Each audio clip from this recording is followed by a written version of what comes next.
Bismillahirrahmanirrahim. Assalamualaikum warahmatullahi wabarakatuh. Alhamdulillah wassalatu wassalamu ala Rasulillah wa ala alihi wa sahbihi wa mawalah la haula wa la quwata illa billah. Saudara sekalian, kita bertemu kembali dalam perkuliahan Sosiologi Hukum yang hari ini insya Allah kita akan mendiskusikan tentang kesadaran hukum di dalam masyarakat. Saya berharap Anda semua dalam keadaan sehat walafiat dan senantiasa mendapatkan perlindungan dari Allah Subhanahu wa taala di dalam menghadapi wabah corona ini, termasuk juga di dalam melaksanakan ibadah puasa. Semoga amal ibadah puasa kita diterima oleh Allah Subhanahu wa taala. Amin. Baik, saudara sekalian, sebelumnya nanti setelah akhir dari tayangan ini silakan saudara mendiskusikannya secara mandiri dengan beberapa teman ya dalam satu grup, bertanya 3 penanya dulu kemudian setelah itu direspon, ditanggapi ya untuk mencermati atau membahas topik kita yang berkaitan dengan kesadaran hukum itu ya. Kita akan lihat pembahasan kesadaran hukum ini dari slide yang sudah Bapak siapkan. Kita akan mendiskusikan tentang kesadaran hukum ini. Baik, ya seperti ini ya tampilan slide-nya. Saudara sekalian, kesadaran hukum itu bagian dari studi di dalam sosiologi keluarga yang menjadikan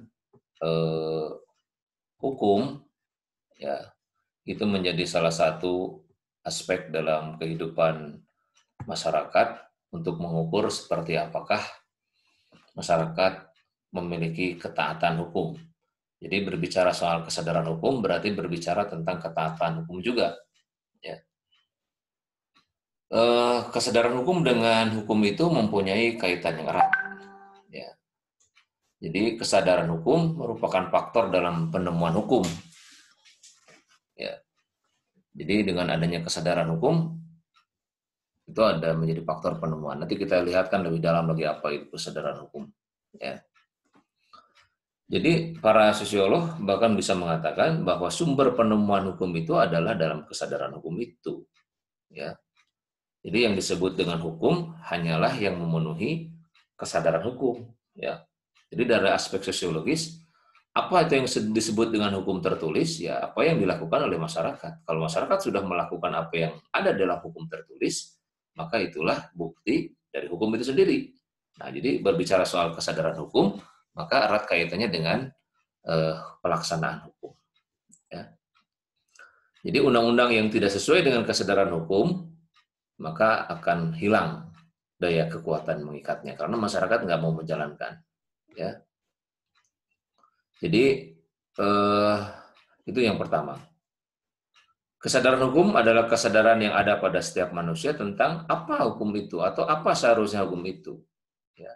Suatu kategori yang hidup di dalam jiwa manusia, ya, di mana kita bisa membedakan mana hukum dan bukan hukum. Ya, mana yang harus dilakukan, mana yang tidak perlu dilakukan. Nah, kalau masyarakat sudah sampai pada taraf itu, itulah puncak tertinggi dari kesadaran hukum. Ya. Jadi, kesadaran tentang apa hukum itu berarti kesadaran bahwa hukum itu merupakan perlindungan kepentingan. Jadi, hukum kan dalam kehidupan sosial itu memiliki fungsi, salah satu diantaranya adalah memberikan perlindungan di dalam menjaga kepentingan-kepentingan manusia. Ya. Nah, bukankah hukum itu merupakan kaidah yang fungsinya adalah untuk melindungi kepentingan manusia? Jelas. Ya. Karena jumlah manusia itu banyak, maka kepentingannya pun banyak. Dan beraneka ragam pula, serta juga dinamis. Ya. Oleh karena itu, tidak mustahil akan terjadi pertentangan antara kepentingan manusia dengan manusia yang lain. Ya. Nah, kalau semua kepentingan manusia itu dapat dipenuhi tanpa terjadinya sengketa atau pertentangan, ya, itu tidak ada masalah. Tapi kalau segala sesuatu itu terjadi secara teratur, tidak dapat dipersoalkan kepentingan-kepentingan itu juga tidak ada masalah, ya. Nah, tapi ketika terjadi pertentangan antara satu kepentingan yang satu dengan kepentingan yang lain, apa hukumnya? Ya, siapa yang berhak memberikan hukuman? Nah, disinilah kemudian memunculkan apa namanya, pentingnya ada hukum di dalam masyarakat. Kalau kita bicara pentingnya hukum dalam masyarakat, berarti di situ sudah ada kesadaran hukum. Ya. Kalau terjadi seseorang itu dirugikan oleh orang lain, ya, misalnya dua orang pengendara saling menyalahkan, yang satu mengatakan kamu yang nabrak, saya yang tertabrak, saling menyalahkan, kamu yang melanggar aturan, saya yang melanggar aturan. Berarti di situ ada suatu pertentangan, ya. Sebab kalau tidak terjadi tabrakan, tidak ada pertentangan, ya. Kalau terjadi kalau tidak terjadi tabrakan, kalau tidak terjadi pertentangan kepentingan, maka di situ tidak ada masalah, ya. Sekarang tidak masalah. Nah, kepentingan manusia itu selalu diancam oleh segala macam bahaya. Nah, hukumlah yang mesti melindungi kepentingan-kepentingan itu, sehingga manusia harus menyadari bagaimana dia memperlakukan kepentingannya bagi kehidupan bersama. Nah, kalau mereka sudah menyadari ini penting dalam kehidupan bersama, itu juga bagian dari kesadaran hukum yang hebat. Ya. Nah, seperti apa? Pencurian terhadap harta kekayaan, pencemaran terhadap nama baik, pembunuhan, itu adalah ancaman terhadap kepentingan manusia. Ya. Maka oleh karena itu, manusia memerlukan perlindungan terhadap kepentingan-kepentingannya. Ya. Nah, hukum di situ berfungsi atau berperan. Ya. Kemudian dalam melindungi kepentingannya ini, maka manusia di dalam masyarakat harus juga mengingat, memperhitungkan, menjaga, dan menghormati kepentingan-kepentingan orang lain. Jangan sampai bertabrakan. Ya. Nah, intinya begini, ketika masyarakat tidak membenturkan kepentingannya dengan konflik, ya, pertentangan yang terjadi, disitulah kesadaran hukum ada. Ya. Jadi, kita bisa menghargai Anda tinggal dalam satu tempat kontrakan atau dalam satu kosan atau bertetangga. Kemudian suara speaker yang ada di rumah Anda itu begitu mengeraskan atau mengganggu kehidupan bersama. Itu berarti mengganggu kepentingan orang kan. Anda tidak terganggu, kepentingan orang lain terganggu. Nah, ketika itu terganggu dan apalagi sengaja diganggu, menimbulkan konflik, maka hukum harus hadir untuk menegakkan kepentingan itu. Nah, tetapi ketika itu tidak terjadi, ya, karena mereka sudah sama-sama menyadari tentang hak dan kewajibannya, maka disitulah masyarakat sudah memiliki kesadaran hukum. Ya, nah itu pengantar bagaimana kita bicara soal kesadaran hukum di dalam masyarakat itu. Ya. Jadi kalau suatu peristiwa terjadi secara terulang, teratur, ajak, lama-lama akan timbul pandangan bahwa demikianlah seharusnya atau seyogianya kesadaran akan melahirkan kesadaran bahwa hukumnya atau bahwa hal itu merupakan kewajiban hukum. Ya. Jadi kalau sudah dilakukan berulang-ulang menjadi lama-lama menjadi kebiasaan. Ketika menjadi kebiasaan akan mempunyai kekuatan mengikat, ya, akan mempunyai kekuatan mengikat. Itu ya, bagaimana kita bicara ini tentang kesadaran hukum itu. Ya. Nah,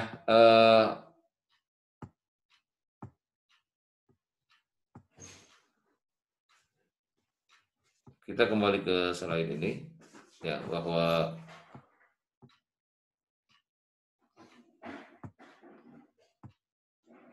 kita kembali ke slide ini, bahwa kesadaran hukum itu artinya adalah ini. Kesadaran hukum dalam pengertian yang sempit adalah apa yang diketahui oleh manusia, ya, tentang apa yang demi hukum harus dilakukan, harus tidak dilakukan, dan tidak harus dilakukan. Dalam pengertian yang luas, kesadaran hukum itu meliputi tidak hanya fenomena sudah menjadi tahu, akan tetapi juga lebih lanjut menjadi suatu kemantapan hati untuk mematuhi apa yang harus diperintahkan oleh hukum. Ya. Nanti ngukurnya bagaimana ya? Nah, itu nanti ada alat ukurnya dalam kajian-kajian ketaatan hukum atau kepatuhan hukum. Ya, kepatuhan hukum. Ya, setidak-tidaknya eh, dengan adanya hidup berdampingan di dalam masyarakat, tidak ada kejahatan, tidak ada kerugian, tidak ada kepentingan yang diganggu, itu menunjukkan masyarakat sadar hukum.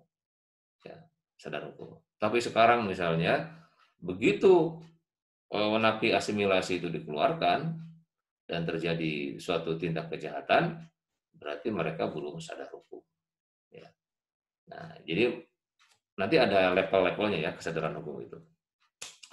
Prosesnya, kesadaran itu terjadi karena proses pemberitahuan, penghabaran, pengajaran. Ya, jadi perlu ada lahirnya kesadaran hukum itu perlu ada literasi juga. Ada literasi hukum yang disampaikan kepada masyarakat oleh berbagai media, oleh berbagai penyelenggara negara, oleh berbagai institusi, agar mereka paham bagaimana menjalankan hukum itu dalam kehidupan sosial. Ya. Nah, teori yang sudah kita sampaikan beberapa waktu yang lalu tentang interaksionisme simbolik, misalnya bagaimana manusia itu berinteraksi dengan simbol-simbol, dan cara manusia berinteraksi dengan simbol itu dipengaruhi oleh cara pandang dia terhadap simbol itu. Nah, di sini akan menegaskan betapa pentingnya ya makna sosialisasi atau literasi tentang hukum itu. Ya, tentang hukum itu. Nah, seperti sekarang misalnya di pengadilan itu ada yang disebut dengan e-code, electronic code. Ya, electronic code itu memberikan kemudahan bagi masyarakat pengguna pengadilan atau masyarakat pencari keadilan. Tapi karena electronic code itu belum disosialisasikan dengan baik, jadi masyarakat akhirnya kembali lagi menjalankan proses atau berperkara di pengadilan dengan cara manual. Karena dianggap ribet, dianggap tidak tahu, dianggap sulit, nah, karena tidak ada sosialisasi. Ya. Pada umumnya, kesadaran hukum itu dikaitkan juga dengan kepatuhan hukum. Tadi sudah kita sebutkan. Itu erat kaitannya, kesadaran dengan kepatuhan. Ya. Jadi mengenai masalah apakah ketentuan hukum tertentu benar-benar berfungsi atau tidak di dalam masyarakat, itu terkait dengan proses kesadaran. Faktor yang menyebabkan masyarakat mematuhi hukum, pertama compliance. Jadi suatu kepatuhan, ya ini compliance itu kepatuhan, yang didasarkan pada harapan akan satu imbalan. Jadi masyarakat kenapa dia patuh? Karena dia berharap ada imbalan. Ya. Dan usaha untuk menghindarkan diri dari hukuman atau sanksi yang mungkin dikenakan apabila seorang melanggar ketentuan hukum. Nah, ini erat kaitannya nanti dengan teori pertukaran. Kenapa orang mau mentaati hukum? Karena kalau dia taat hukum ada imbalannya. Teori kepatuhan juga begitu. Ya. Jadi baik yang melanggar maupun yang tidak melanggar, yang melanggar jelas sanksinya harus jelas dan tegas. Ya. Silakan coba menurut kalian, kenapa napi asimilasi ini dikeluarkan? Ya. Apakah para napi asimilasi itu yang keluar sudah dipastikan akan baik kesadaran hukumnya? Ya. Nah, apakah para napi asimilasi yang keluar pada masa COVID ini kemudian dia melakukan kejahatan serupa, itu menunjukkan bahwa hukum tidak memberikan imbalan kepada mereka. Ya, karena sanksi yang sudah dirasakan nggak membuat dia kapok. Ya, jadi tidak membuat dia patuh terhadap hukum.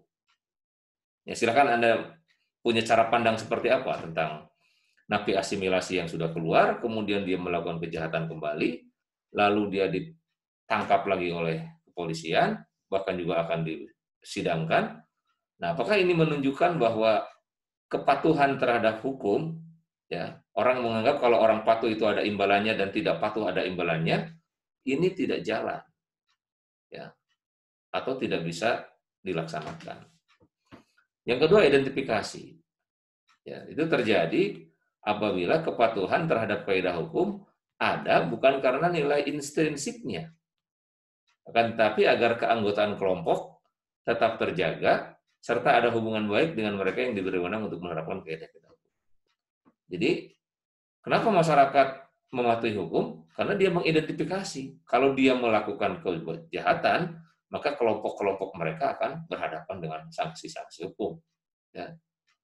Jadi tetap terjaga, tetap memiliki hubungan baik dengan mereka yang diberi wewenang untuk menerapkan kaidah-kaidah. Ini salah satunya. Jadi masa mahasiswa ilmu hukum melakukan kejahatan, meskipun bukan tidak mungkin ya, ada oknum yang melakukan kejahatan seperti itu. Internalisasi. Jadi pada tahap ini, orang tadi yang pertama mengatakan, saya tak patuh terhadap hukum karena ada imbalannya. Ya, akhirnya dia sadar. Kemudian dia mengidentifikasi dirinya. Saya tidak mau kelompok-kelompok sosial yang kami miliki itu rusak karena tidak patuh terhadap hukum. Yang ketiga, dia sudah menyadari lebih tinggi lagi. Ya, karena secara intrinsik kepatuhan tadi jelas-jelas memiliki imbalan. Jadi sudah punya keyakinan seperti itu. Ya. Nah, sehingga dengan keyakinan seperti itu dia akan mengatakan kepentingan para warga masyarakat terjamin oleh wadah hukum yang ada. Nah, ini faktor kenapa manusia memiliki kesadaran hukum. Ya. Nah, kita coba lihat indikator kesadaran hukum. Indikator pertama, law awareness. Jadi tahu ya bahwa dia punya pengetahuan terhadap peraturan-peraturan hukum. Jadi pengetahuan tentang peraturan-peraturan hukum dia tahu. Nah, ini kalau kita ukur indikator kesadaran ini, Anda bisa ukur deh sekarang dalam masa pandemik dengan masa tidak pandemik, bagaimana indikator kesadaran hukum ini? Saya kemarin melakukan mini riset ya di pengadilan agama. Ternyata akses ke pengadilan, ya akses pengadilan itu kan dasarnya dia sadar hukum. Ya, dia bisa mengakses pengadilan dalam masa pandemik dan di luar pandemik.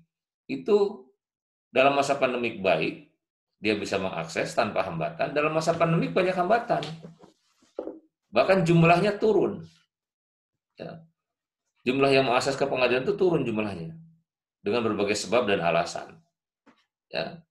Berbagai sebab dan alasan. Baik dari segi internal para pihak sendiri yang nggak mau mengakses, karena keterbatasan finansial atau biaya untuk ke pengadilan, maupun secara eksternal, di pengadilan maupun di dalam perjalanan menuju ke sana, itu mungkin tidak aman bagi kesehatan.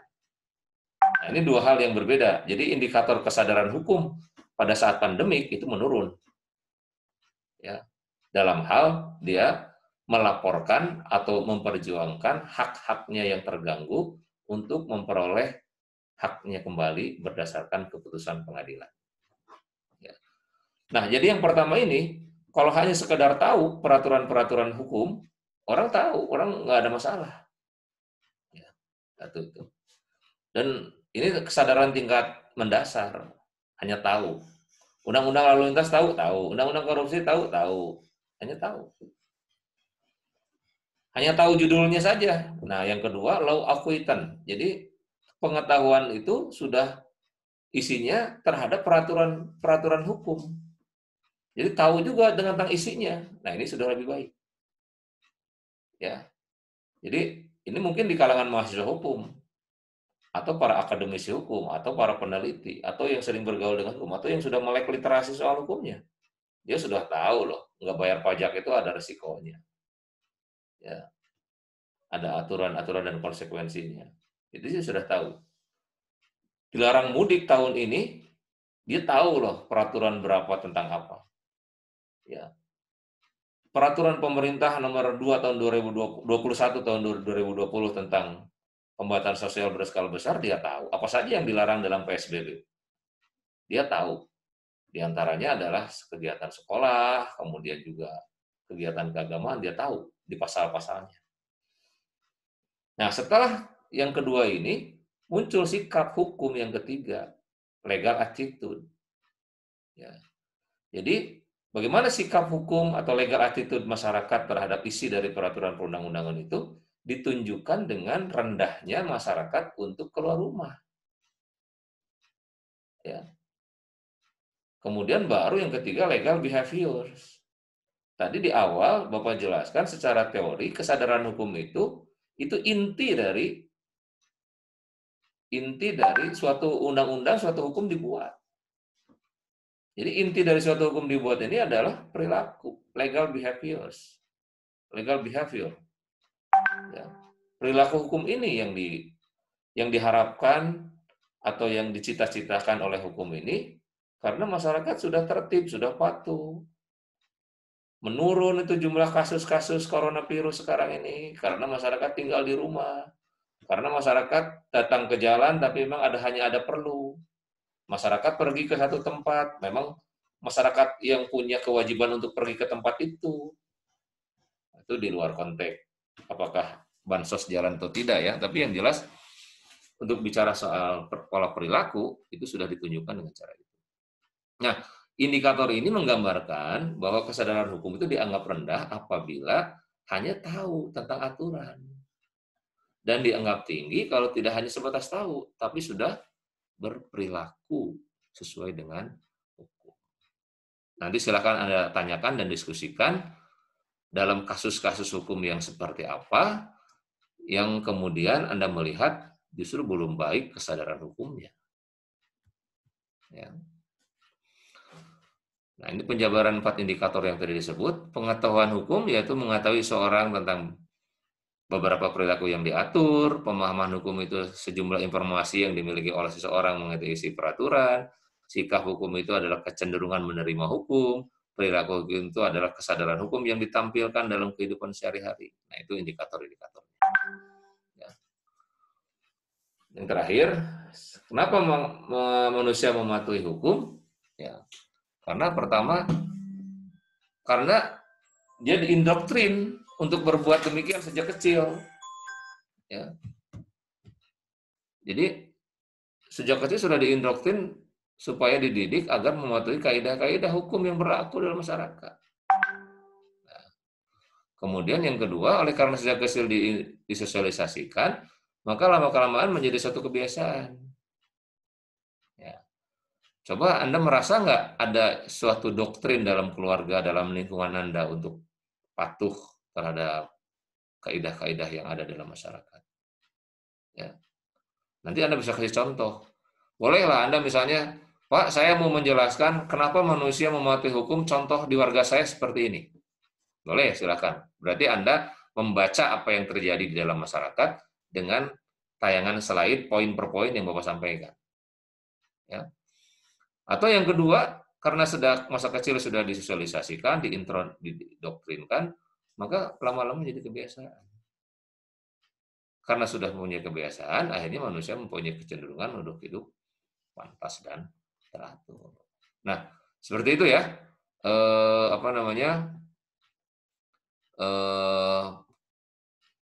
Kajian kita tentang kesadaran hukum. Ya, sekalipun akhir-akhir ini banyak terjadi pelanggaran-pelanggaran hukum ya, yang diberitakan dalam berbagai media, ya, bahkan meningkat, ya, termasuk juga dengan korupsi yang masih membudaya, ya. Ada juga kecelakaan juga yang meningkat, ya, penyalahgunaan wewenang, ya. Nah, ini juga peningkatan tidak adanya kesadaran hukum di dalam masyarakat. Jadi menurun kesadaran hukum masyarakat.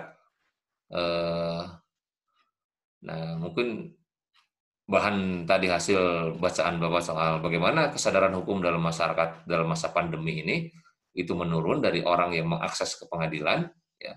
Berarti dia menunda haknya atau juga dia tidak mau melaksanakan haknya, itu juga bagian dari tantangan dari kesadaran hukum ini, ya.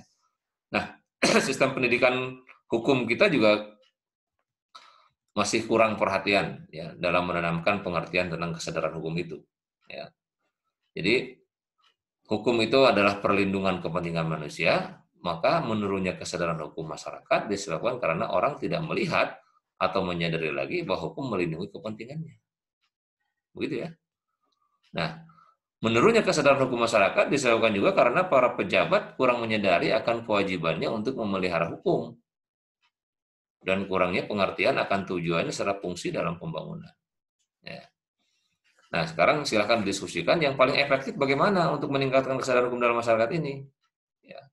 Apa memperberat ancaman hukum atau dengan lebih mengetatkan penataan ketaatan warga negara terhadap undang-undang, ya, atau juga cara lain, ya, hukuman yang represif kemudian juga mempekerjakan pekerja sosial, ya, kan di kita belum lazim itu ada hukum memberikan sanksi atau hukuman dengan cara mempekerjakan dengan cara pekerja sosial, ya, pekerja sosial. Ya, itu hasil dari diskusi atau juga pemaparan pada siang hari ini, ya. Nah, kita akan lanjutkan dalam forum diskusi, ya. Silakan Anda mendiskusikan apa yang sudah Bapak sampaikan. Silakan bertanya atau juga menanggapi selain tadi yang sudah disampaikan atau juga ingin memberi contoh, ya, untuk perkuliahan kita pada siang hari atau sore hari ini. Cantumkan nama, ya, biasa, yang bertanya, yang memberi contoh, yang menanggapi atas apa yang barusan Bapak sampaikan. Kalau ada yang bertanya, silakan Anda sendiri yang menjawab atau peserta diskusi yang lain yang menjawab pertanyaan teman Anda itu. Baik, terima kasih untuk pengantar diskusi atau juga tambahan atau juga penjelasan tentang materi pada kita pada siang hari ini tentang kesadaran hukum di dalam masyarakat. Kita akhiri. Wassalamualaikum warahmatullahi wabarakatuh.